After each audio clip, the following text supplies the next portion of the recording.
چیزیں ایسی اللہ نے پیدا کی ہیں جو آپ کو بالکل نکھار کے رکھ دیں گی. یعنی اس سے جو خون بنتا ہے نا, بڑا خاندانی قسم کا بنتا ہے خون.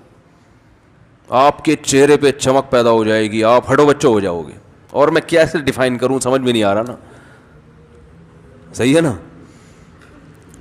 وہ ہے زیتون, انجیر اور شہد, دودھ, کھجور. سمجھ رہے ہو؟ نہیں سمجھ رہے. دودھ وہ نہیں جو بھینس سے نکالا, انجیکشن لگا ہوا, پھر اس نے گوالے نے اپنا دودھ بھی ملایا اس میں, یعنی جو اس کے پاس پاؤڈر واڈر اویلیبل تھا, پھر اس کو آپ نے بوائل کیا, پھر فریج میں رکھ دیا. 3 دن بعد اس کی جو اجزائے ترکیبی ہے نا, یعنی اس کا فارمولا ہی چینج کر دیا. ٹھیک ہے. دودھ کا ایک ڈاکٹروں کی نظر میں فارمولا ہوتا ہے. دودھ جب فریز ہوتا ہے نا تو باندی پن پیدا ہو جاتا ہے اس میں.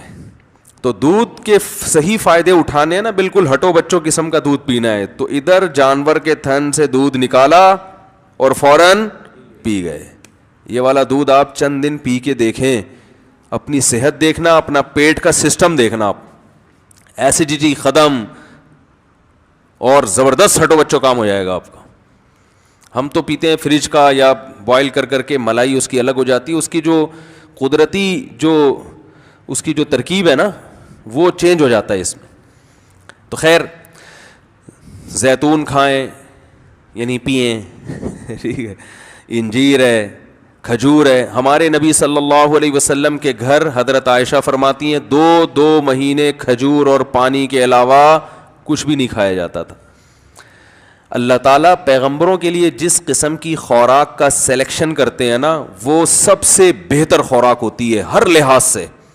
نبی صلی اللہ علیہ وسلم نے چاول نہیں کھائے. وہ الگ بات ہے کہ چاول عرب میں تھے ہی نہیں, لیکن اللہ نے ایسی چیزیں پیدا ہی نہیں ہونے دی وہاں پہ کہ پیغمبر کھائیں اور پھر ہمارے لیے وہ سنت بن جائے.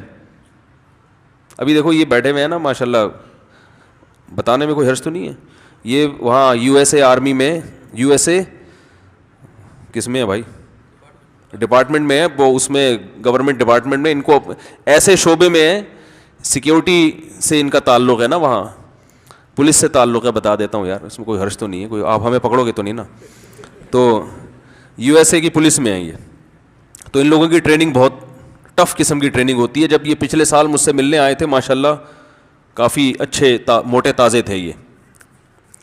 اب یہ جب ملنے کے لیے آئے تو میں نے کہا باقی کہاں ہیں آپ, ہیں تھوڑے سے آئے ہیں آپ, تھوڑے سے باقی کہاں گئے آپ.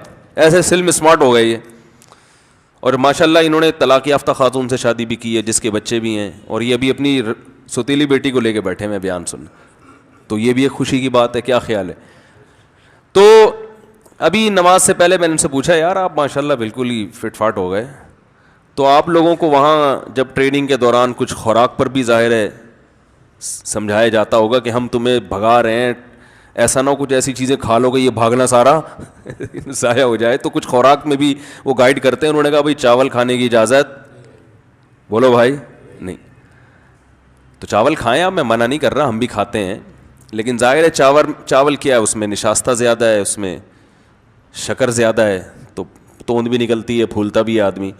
تو ہمارے نبی صلی اللہ علیہ وسلم نے ایسی غذائیں استعمال کی ہیں کہ ان کو کھا کے موٹاپا نہیں آتا. وہ الگ بات ہے وہ عرب میں تھی وہی, لیکن اللہ ایسی چیز پیدا ہی نہیں کرتا پیغمبروں کے لیے نا کہ وہ کھائیں اور ہمارے لیے وہ ایک نمونہ بن جائے. اگر نبی صلی اللہ علیہ وسلم کے پاس چاول ہوتے اور آپ کھا رہے ہوتے تو ہم کہتے ہفتے میں 6 دفعہ چاول کھانا سنت ہے. تو اللہ نے کھانے نہیں دی ایسی چیزیں. دودھ میں بھینس کا دودھ بھی اچھا ہوتا ہے, گائے کا دودھ بھی اچھا ہوتا ہے, بکری کا ہٹو بچوں ہوتا ہے, اونٹنی کا ہٹو بچوں اچھا ہوتا ہے. ہمارے نبی نے سب سے زیادہ اونٹنی کا اور بکری کا دودھ پیا ہے. آپ ریسرچ کر کے دیکھ لو, اس میں فیٹ کم ہوتا ہے, موٹاپا نہیں آتا. موٹاپا پیدا کرنے والی چیزیں ہمارے پیغمبر نے اور صحابہ نے کھائی نہیں ہیں. اونٹنی کا دودھ اور بکری کا دودھ, یہ چیزیں یہ موٹاپا نہیں پیدا, اس میں فیٹ نہیں ہوتا اونٹنی کے دودھ میں, اور جگر کے لیے بہت اچھا ہوتا ہے. پھر جو کھائیے, گندم بہت کم کھائیے. تو کھجور تو مستقل آپ کھجوریں کھاتے رہیں, عادت ڈالیں, آپ دیکھو آپ کے چہرہ پہ ایسی فریشنس آ جائے گی نا, کیونکہ آپ صلی اللہ علیہ وسلم نے فرمایا افطار کس سے کرو؟ کھجور سے. اس کو آپ نے طیب فرمایا, ایسی پاکیزہ چیز ہے, کیونکہ جب خالی پیٹ ہے نا تو جو کھاؤ گے ٹھا کر کے لگے گا جسم کو. تو ایسے موقع پہ گٹکا بھی کھا سکتے ہو, اس وقت جو گٹکے کا اثر ہوگا وہ بھرے ہوئے پیٹ نہیں ہوگا. چرس بھی پی سکتے ہو, سگریٹ بھی پی سکتے ہو, ہیروئن بھی کھا سکتے ہو, پی سکتے ہو, اور بریانی بھی پھوڑ سکتے ہو, کچھ بھی کھا سکتے ہو. لیکن آپ نے فرمایا کہ ایسے موقع پہ کیا کھانا ہے؟ کھجور. آپ کہہ سکتے ہیں ہم تو رمضان میں کھجوریں کھاتے ہیں تو ہمارے چہرے پر تو وہ فریشنس اور یہ سب ویکنس ختم نہیں ہوتی. وجہ اس کی ہے کہ 2 دانے آپ کھجور کے کھاتے ہیں, پھر طبیعت سے رول سموسے پھوڑتے ہیں. ٹھیک ہے نا. تو بھائی کھجور کا مطلب پتا ہے, پھر کھجور ہی کھاؤ, پیٹ بھرو کھجور سے. اور یہ دماغ میں سے نکال دیں کہ کھجور کھائیں گے تو پھر فلاں چیز کی کمی کیسے پوری ہوگی. وہ سب کچھ اللہ نے اس میں, صرف کھجور ہی کھا لینا آپ, سب کچھ ہو جائے گا. اس میں آپ کو طاقت بھی ملے گی, جو کاربوہائیڈریٹ ہے وہ بھی ملے, گلوکوز اچھا والا گلوکوز ملے گا آپ کو, اور آئرن بھی ہے, ہر چیز ہے. کہتے ہیں کھجور میں ایک اتنے سے دانے میں اللہ نے جتنی چیزیں جمع کر دی ہے نا, اتنی کسی اور پھل میں یکجا جمع نہیں ہوئی ہے. تو امی عائشہ, آج میں فجر میں حدیث پڑھتا ہوں نا یہاں روزانہ, تھوڑی دیر کا درس ہوتا ہے, تو امی عائشہ فرماتی ہیں کہ چاند, وہ تو غربت بیان کر رہی تھی کہ رسول اللہ صلی اللہ علیہ وسلم کے 3 چاند گزر جایا کرتے تھے اور ہم کھجور پانی کے علاوہ کچھ بھی میسر نہیں ہوتا تھا. ایسی زندگی تھی, لیکن اللہ نے اسی میں بڑی پاور رکھی ہے, طاقت رکھی ہے. تو چیزیں کھائیں, وہ بھی کھاتے ہیں, چھوڑ کون سکتا ہے, لیکن زیادہ آہستہ آہستہ جو فوکس کریں نا ان چیزوں کو. انجیر ہے, عرب لوگ کھاتے ہیں. میں شام کو, آپ کو پتا, ہم ترکی گئے تو وہاں شامی مہاجرین بہت تھے, تو ہم جب شام کے لوگوں کو دیکھتے تھے ان کے چہرے میں الگ ہی رونق, چہرے میں الگ ہی نور. تو ہم اپنے دوستوں سے پوچھے یار یہ اتنے خوبصورت لوگ کیوں ہیں؟ انہوں نے کہا یہ صدیوں سے انجیر, زیتون, کھجور, یہ 3 چیزیں کھاتے آ رہے ہیں. ان کا ناشتہ اس کے بغیر نہیں ہوتا. اور ہم لوگ کیا کھاتے آ رہے ہیں؟